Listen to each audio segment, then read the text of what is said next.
Good evening, guys. Today is December 12th, and let's read the next chapter of Alice in the Wonderland. Chapter 3: A Caucus Race and a Long Tail. They were indeed a queer-looking party that assembled on the bank. The birds with draggled feathers, the animals with their fur clinging close to them, and all dripping wet, gross, and uncomfortable. The first question, of course, was how how to get how to get dry again. They had a consultation about this, and after a few minutes, it seemed quite natural to Alice and to find herself talking familiarly with them. It seemed quite natural to Alice to find herself talking familiarly with them. It seemed quite natural to Alice to find herself talking familiarly with them, as if she had known them all her life. Indeed, she had quite a long argument with the lorry, who at last turned sulky, and would only say, "I'm older than you, and you must know better." And this Alice would not allow without knowing how old it was, and as the lorry positively, positively, and as the lorry positively refused to tell its age, there was no more to be said. At last At last the mouse, who seemed to be a person of authority among them, called out, "Sit down, all of you, and listen to me. I'll soon make you dry enough." They all sat down at once, in a large ring. They all sat down at once in a large ring, with the mouse in the middle.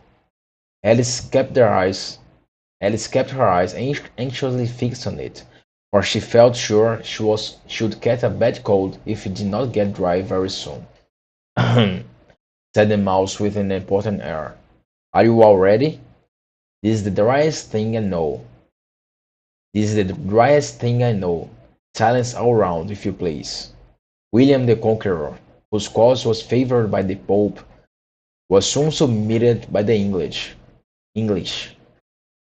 was soon submitted to by the English, who won the leaders, had been late to and had been late much and had been of late much accustomed to usurpation and conquest. Edwin de Morcar, the Earls of Mercia and Northumbria. "Ugh!" said the lorry with a shiver. I beg your pardon," said the mouse, frowning, but very politely. "Did you speak?" "Not I," said the lorry hastily. "I thought you did," said the mouse. I proceed. I proceed. Edwin de Morcar, the Earls of Mercia and Northumbria, declared for him, and even Stingard, the patriotic Archbishop of Canterbury, found it advisable. Advisable. "Find what?" said the duck. "Found it," the mouse replied rather crossly. "Of course you know what it means." "I know it. I know what it means well enough. I know what it means well enough. I know what it means well enough when I find a thing," said the duck. "It's generally a frog or a worm. The question is, what did the archbishop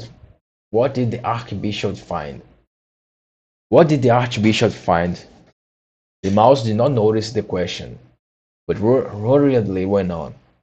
"Found it advisable to go found it advisable to go with found it advisable to go with Edward Etheling to meet William and offer him the crown.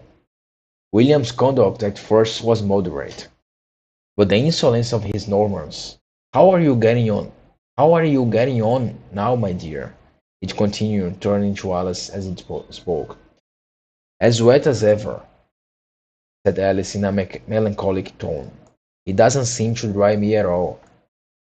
"In that case," said the dodo solemnly, rising to its feet, "I move that the meeting adjourn, for the immediate adoption of more energetic remedies." "Speak English," said the eaglet. "I don't know the meaning of half of those long words, and, what's more, I don't believe you do either." And the eaglet bent down its head to hide a smile. Some of the other birds tittered audibly. What I was what I was "What I was going to say," said the Dodo in an offended tone, "was that the best thing to get us dry would be a caucus race." "What is a caucus race?" said Alice. Not that she wanted Mike to know, but the Dodo had pauses as if it thought that somebody ought to speak, and no one else seemed inclined to say anything. "Why," said the Dodo, "the best way to explain it is to do it. The best way to explain it is to do it. And as you might like it to try the thing yourself some winter day, I'll tell you how to the Dodo manage it. First it marked out a race course in a sort of circle. The exact shape of doesn't matter, it said. And then all the party were placed along the course, here and there. There was no 1, 2, 3 and away, but they began running when they liked, and left off when they liked. So that was not easy to know when the race was over. However, when they had been running half an hour or so, and were quite dry again, the Dodo suddenly called out, "The race is over!" And they all rounded, and they all crowded round it, panting and asking, "But who has won? Who has won?" This question the Dodo could not answer without a great deal of thought, and he sat for a long time with one finger pressed upon his forehead, the position in which you usually see Shakespeare in pictures of him, while the rest waited in silence. At last the Dodo says, "Everybody has won, and all must have prizes." "But who is to give the prizes?" Quite a chorus of voices asks. "Why, she, of course," said the Dodo, pointing to Alice with one finger, and the whole party at once crowded round her, calling out in a confused way, "Prizes! Prizes!" Alice had no idea what to do, and in despair she put her hand in her pocket and pulled out a box of comfits. Luckily, the salt water had not got into it, and handed them round as and handed them round as prizes. There was exactly one apiece all round. "But she must have a prize herself, you know," said the Mouse. "Of course," the Dodo replied very gravely. "What else have you got in your pocket?" he went on, turning to Alice. "Only a thimble," said Alice sadly. "Hand it over here," said the Dodo. Then they all crowded round her once more, while the Dodo solemnly presented the thimble, saying, "We beg your acceptance of this elegant thimble." And, and when he had finished this short speech, they all cheered. Alice, Alice thought the whole thing very absurd, but they all looked so grave that she not dared to laugh. And as she could not think of anything to say, she simply bowed and took the thimble, looked as solemn as she could. The next thing was to eat the comfits. This caused some noise and confusion, as the large birds complained that they could not taste theirs, and the small ones choked and had to be patted on the back. However, it was over at last, and they sat down again in a ring, and begged the Mouse to tell them something more. "You promised to tell me your history, no?" said Alice. "And why it is you hate C and D?" She added in a whisper, half afraid that you'd be offended again. "Mine is a long and sad tale," said the Mouse, turning to Alice and sighing. "It is a long tale, certainly," said Alice, looking down with wonder at the. "It is a long tale, certainly," said Alice, looking down with. "It is a long tale, certainly," said Alice, looking down with wonder at the mouse's tail. "But why do you call it sad?" And she kept on and she kept on puzzling about it while the mouse was speaking, so that her idea of the tale was something like this. Cory said to a mouse that he met in the house. Let us both go to the law. I will prosecute you. Come on, I will take you to no denial. We must have a trial. For really, this morning I have nothing to do, said the mouse to the coroner. Such a trial, dear sir, with no jury or judge, would be wasting our breath. I'll be judge, I'll be jury, said cunning old Fury.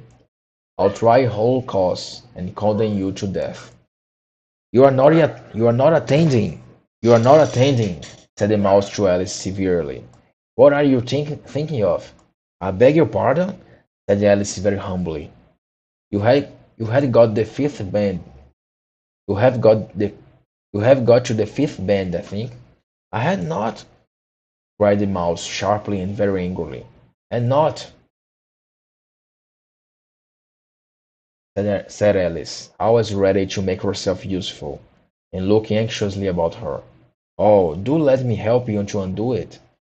I shall do nothing of the sort. I shall do nothing of the sort, said the mouse, getting up and walking away. You insult me by talking such nonsense. I didn't mean it. I didn't mean it, pleaded poor Alice. But you're so easily offended, you know. The mouse only growled in reply. Please come back and finish your story. Alice called after it, and the others all joined the chorus. Yes, please do. But the mouse only shook its head impatiently and walked a little quicker. What a what a pity! What a pity it wouldn't stay, sighed the lorry, as soon as it was quite out of sight. And an old crab took the opportunity of saying to her daughter, "Oh, my dear, let this be a lesson to you to never lose your temper." "Hold your tongue, ma," said the young crab, a little sharp snappishly. "You are not to try the patience of an oyster." "I wish I had your Dinah here. I know I do. I wish I had our Dinah here. I know I do," said Alice aloud, addressing nobody in particular. He'd soon fetch it back. She'd soon fetch it back. "And who is Dinah, if I might venture to ask the question?" said the lorry. Alice replied eagerly, for she was always ready to talk about her pet. "Dinah's our cat, and she's such a capital one for catching mice you can think. And she's such a capital one for catching mice you can think. And oh, I wish you could see her after the birds. Why, she'll eat a little bird as soon as look at it." This speech caused a remarkable sensation among the party. Some of the birds hurried off at once. Oh, one old one old magpie began wrapping itself in, one old magpie began when old magpie began wrapping itself when old magpie began wrapping itself up very carefully, remarking, "I really must be getting home. The night air doesn't suit me my throat." And a Karen called out in a trembling voice to its children, "Come away, my dears. It's high time you were all in bed. It's high time you were all in bed." On various pretexts they all moved off, and Alice was soon left alone. I wish I hadn't mentioned Dinah," she said to herself in a melancholy tone. "Nobody seems to like her down here. Nobody seems to like her Nobody seems to like her down here, and I'm sure she's the best cat in the world. Oh, my dear Dinah, I wonder if oh, my dear Dinah, I wonder if I shall ever see you any more." And here poor Alice began to cry again, for she felt very lonely and low-spirited. In a little while, however, she again heard a little pattering of footsteps in the distance, and she looked up eagerly, half hoping that the mouse had changed his mind, and was coming back to finish his story. Probably it wasn't him. And that, guys, is the end of the third chapter. Till next time.